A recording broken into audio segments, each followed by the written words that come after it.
Большую часть своей жизни он провел в небе. Полковник, командир эскадрильи, военный летчик Сергей Михайлович Подпругин был одним из тех, кто мог отправиться на помощь в любую точку земного шара. Выпускник Саратовского авиационного училища в 70-е годы он прибыл в Афганистан выполнять интернациональный долг. В 1988 после разрушительного землетрясения в Спитаке выполнял благотворительную миссию. А в 1992 году позвала Абхазия, которая переживала тяжелые кровопролитные времена. На своем вертолете с самого начала войны Сергей Подпругин совершил около 40 боевых вылетов в тыл врага и вывез из блокадного города Восточной Абхазии сотни людей. В декабре 1992-го два российских вертолета Ми-8 вылетели из Кварчала на борту с женщинами, стариками и детьми в Гудауту.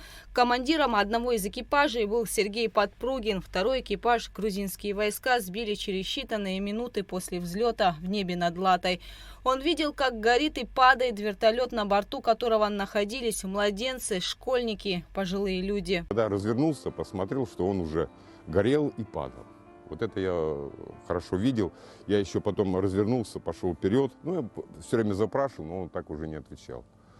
Вот. И после этого я, когда подошел поближе, посмотрел, пока он до земли не упадет. Ну, такой был удар, я с воздуха видел, что сразу понял, что там никто живых не остался. Он видел и пуск ракеты, и взрыв, и развернулся, но это чисто человеческое его помочь. Ну а как ты поможешь?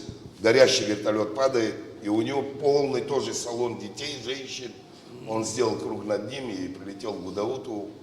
И вот эту трагедию он нес всю жизнь. На самом деле, вот каждый раз, сколько мы не разговаривали, это всегда оставалось. После Латской трагедии российский летчик первого класса Сергей Подпругин принял решение остаться в Абхазии и помогать до конца. Ведь нужно было ответить, отомстить за эту зверскую трагедию. Для него было ясно, на чьей стороне правда. Можно сказать, это мне дало толчок, что я просто себя поклялся, что буду помогать тогда Абхазии до конца. То есть я после этого немножко припрятал вертолет, который остался не сбитый. Вот, сказал россиянам, что он сломался, а в самом деле я на нем уже летал, но уже по военной линии. То есть помогал оружием, боеприпасами туда, возил в Кварчал обратно. И второй вертолет мы не ожидали, понимаете, никто не ожидал. Это было для нас, честно говоря, такое событие, да. И после этого прекратились полеты. Полеты, мы думали, как выжить, там кукурузники летали и так далее. Потом вертолеты мы нашли. И для меня, знаете как, это было очень, наверное, важное событие, когда Сергей Михайлович вернулся к нам и согласился летать.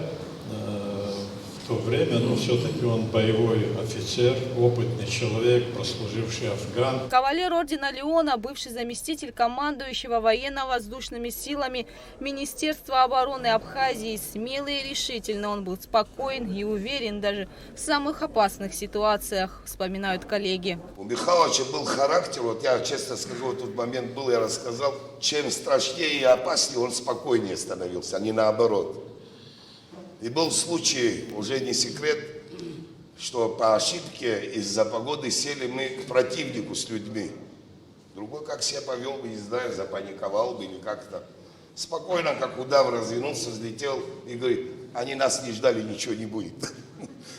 Характер вот у него такой был. Сергей Подпругин служил в Абхазии в тяжелое послевоенное время, совершал десятки вылетов, ведь ситуация в республике была напряженной вплоть до 2008 года. Апсны Сергей Михайлович называл второй родиной. Здесь же он встретил свою супругу Эльвиру. Сергей, правда, очень любил Абхазию, очень. Я иногда ему в шутку говорила, давай уедем. Он говорил, ты что, здесь похоронены мои боевые друзья, здесь моя вторая родина. Здесь просто легче дышится, здесь хорошо. Для него это было, невозможно. Он очень любил своих учеников, очень. Всегда их успехи и неудачи он воспринимал как свои личные. Он так переживал всегда. Там вот очень хвалил Инау. Он такой, ты понимаешь, вот ему что говоришь, он сразу воспринимает. Он так всегда к этому относился. И мне всегда очень нравилось его отношение к своей работе, к своим коллегам, к своим ученикам, потому что я видела, что он горит душой, что ему не все равно. Знаете, когда у человека такой богатый боевой путь, жизненный путь, наверное, ему в какой-то период становится немножко равнодушным. А в нем не было этого равнодушия, он всегда горел, всегда переживал. Человек с большим сердцем, в его доме было всегда тепло и уютно, вспоминают родные, близкие, друзья и коллеги. Бывая в семье Подпругиных, я лично получала большую эмоциональные, такие приятные впечатления, потому что в этом доме царила всегда любовь, уважение друг к другу и забота о своих детях. Замечательный у вас был, конечно, супруг, отец.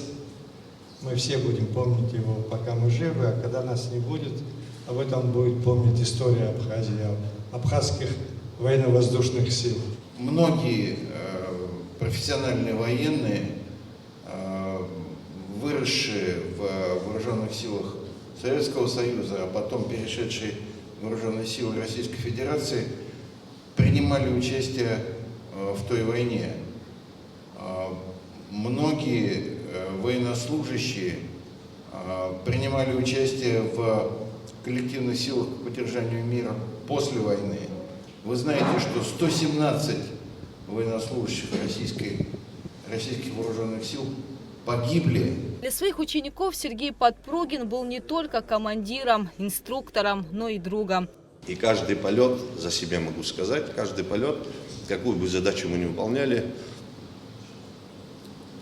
я иногда слышу даже его голос: не делай так, делай по-другому. Для меня был крайний полет, а для него последний полет. Это мы выполняли 8 лет назад, за один день до его смерти. Этот полет, конечно, запомнился. И попрощались мы с ним так тепло. И на следующий день мы должны были полететь по одной задаче в Которское ущелье, в общем. И вот в следующий день его не стало. Для нас была это большая, огромная потеря, конечно. Но с гордостью могу сказать, по такой же методике, которую он нас учил, продолжаем обучать молодое поколение. Я с гордостью могу сказать, что Сергей Михайлович нами гордился. 4 августа кавалеру ордена Леона Сергею Подпругину исполнилось бы 65 лет. Его не стало 24 августа 2016 года.